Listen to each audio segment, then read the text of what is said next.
We never thought the day would come, but the Switch 2? The Switch 2 from Nintendo. Nintendo, the king of greed.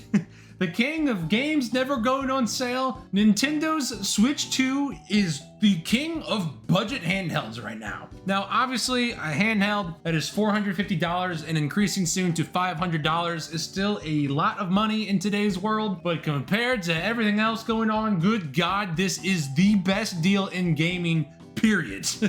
Now, I'm not trying to flex on anybody here, but I also have a Steam Deck. I have had this Steam Deck for 3 years. It'll always hold a special place in my heart because it's really what got me back into gaming. Every night, I just looked forward to laying on my couch, booting up this thing, and just playing whatever. I have beaten so many games on this thing. It has been a godsend. As an adult with a busy life, I just always loved at the flick of a button, I could turn the thing on, boot it up, and boom, I could just play any of the games I have installed on it and just have a great time. It's super comfortable. Like, I cannot think of a more ergonomic device. These little handholds here, my hands never cramped. The joysticks are perfect. The touchpads on it were a neat feature. I really hadn't used it that much until semi-recently. I was playing Alan Wake's American Nightmare and was finding I was able to aim a little bit better with the touchpads. And it just feels like your device. This is, after all, a personal computer. You can do whatever you want. Whatever Linux can handle, you can throw at it.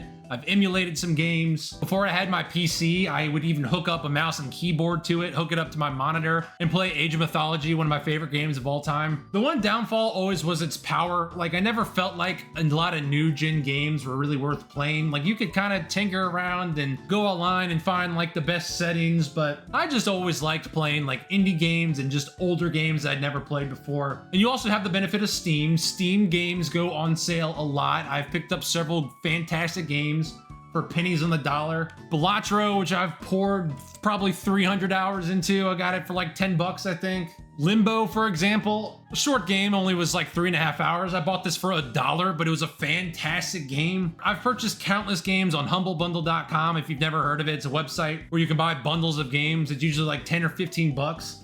Like Superliminal, paid like 10 bucks and got a whole bunch of other games. This is one of my favorite indie games of all time. If you've never played this and you like Portal, please play this. But it was also able to handle some games that I would not have thought it would have, like Arkham Knight. I 100%ed this game on the Steam Deck. It ran flawlessly, never had a problem ever.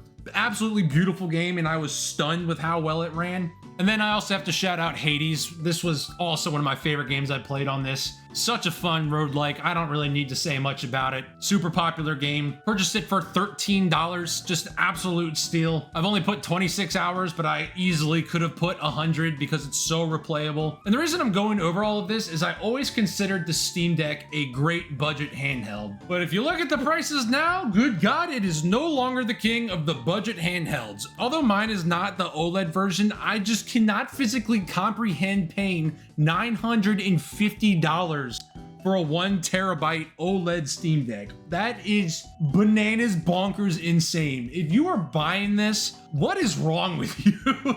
Either you're just rich with no bills to pay, putting it on a credit card and going in debt, or literally have no other gaming option and felt like this is all there was. Or maybe you just have a massive Steam library and just thought that the Steam Deck would be a good option for you. I don't know. I don't know why anybody would buy a Steam Deck at those prices.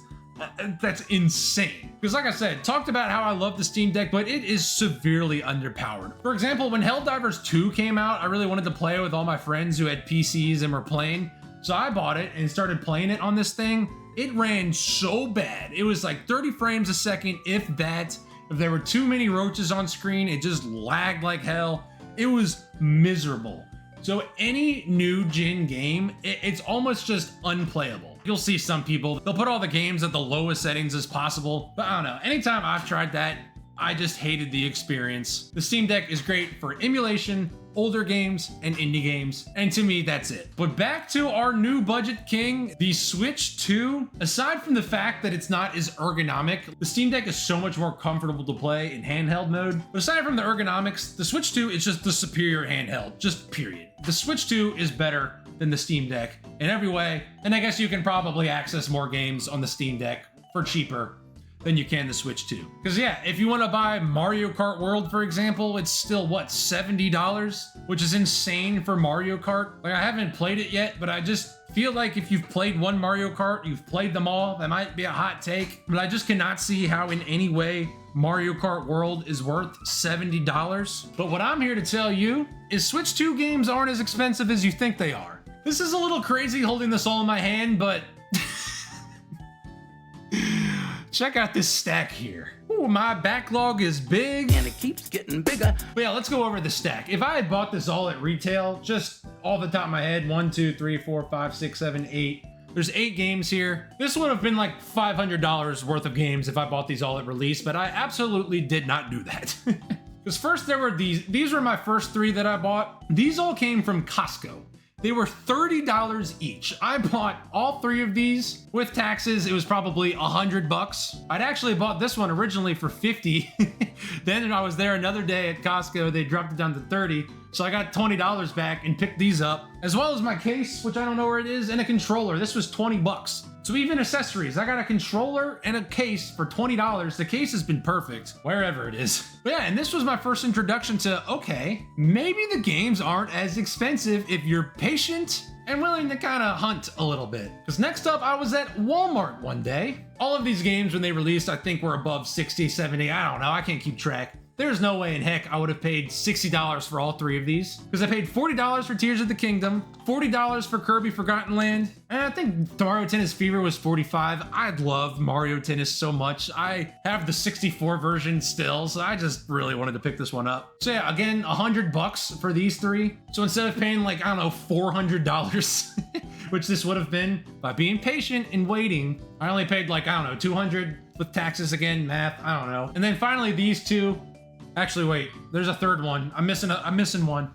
I'm not sure where the case is. My wife did something with it because we've been playing it together, but Pokemon Pocopia, got that off Facebook Marketplace for $60. That was kind of a lucky find. That one's a little bit harder to find virtually, I think, and it's also a stupid game key card, so whatever. But yeah, Donkey Kong Bonanza, I bought this with some other games at a GameStop, and the bundle I did together, it made this 30% off. So this was really like $40. And then I just picked this up today, Mario Kart World. It was a buy 2, get 1. Bought some other cool retro games that I'll go over another time.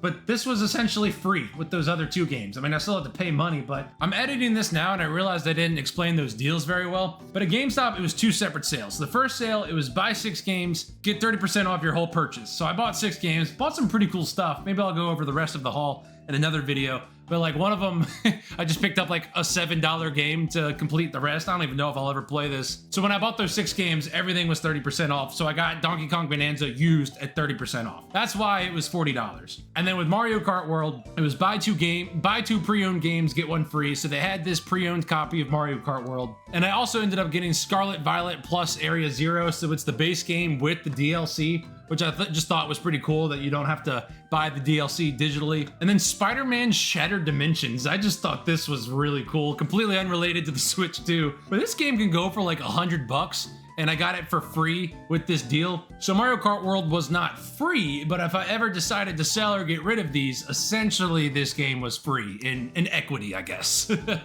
Whatever, you get the point.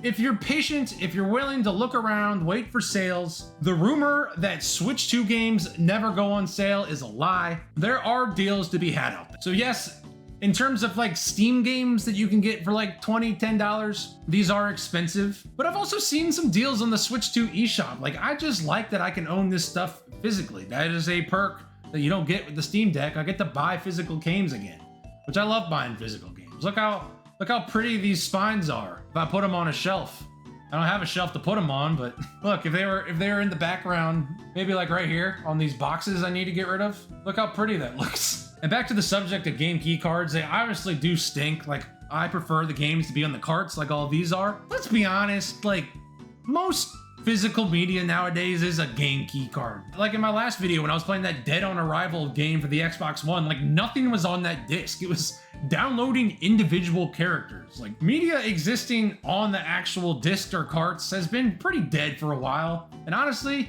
shout out to Nintendo for at least putting most of their first party stuff on the cart. You don't need internet to play these. Super cool. And yeah, I obviously haven't gotten around to playing all of those yet. I like to only play like certain games at a time on my consoles. And so these are the two I've been working through. Pokemon ZA, like it's a fun game. I have enjoyed it. It's already like after several hours, it's starting to get old. I played this on an airplane and I enjoyed it for what it was, but good God, like please, if you don't have this, do not pay any more than 40 bucks for this game. I just can't believe the whole game takes place in one area that you can't leave. It just gets kind of repetitive and dull. Like I've enjoyed having Feraligatr as my starter. I realized how nostalgic I am for the second generation of Pokemon, so that was pretty cool. The combat is fine.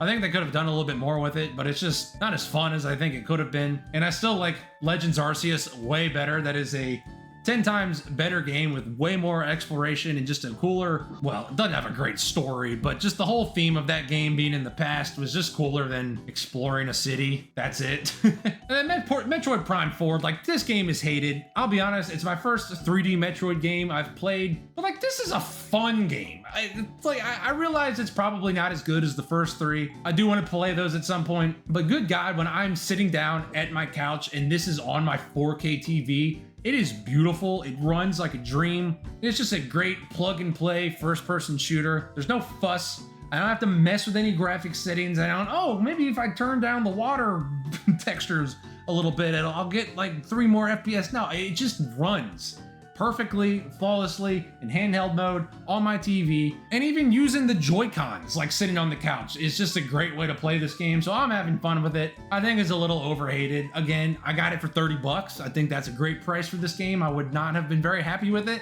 if I'd paid 60, 70, whatever it actually goes for. But yeah, if you can find this game for cheap, like pick it up, play it, make your own opinions. Don't let the internet tell you what to do. Don't let me tell you what to do.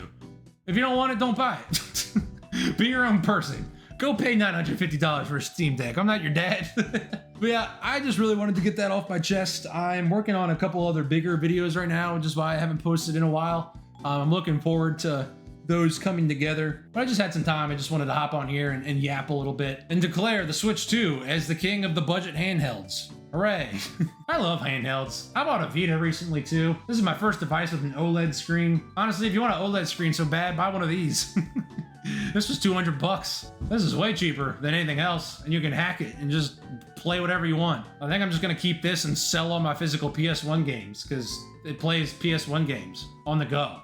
What do I need the PS1 games for? Enough sidetrack. Hope you enjoyed the video. Let me know what you think about this whole debacle. If you're being priced out of this hobby of video games, like, I am very sorry. It sucks. Screw AI jacking up the prices of memory. And just like if you're really looking for something, browse Facebook Marketplace. I highly recommend it. I find a lot of good deals on there. But yeah, that's the end of the video. I have to get back to playing Star Fox Adventures. Sneak peek for my next video. So yeah, ScootTube out.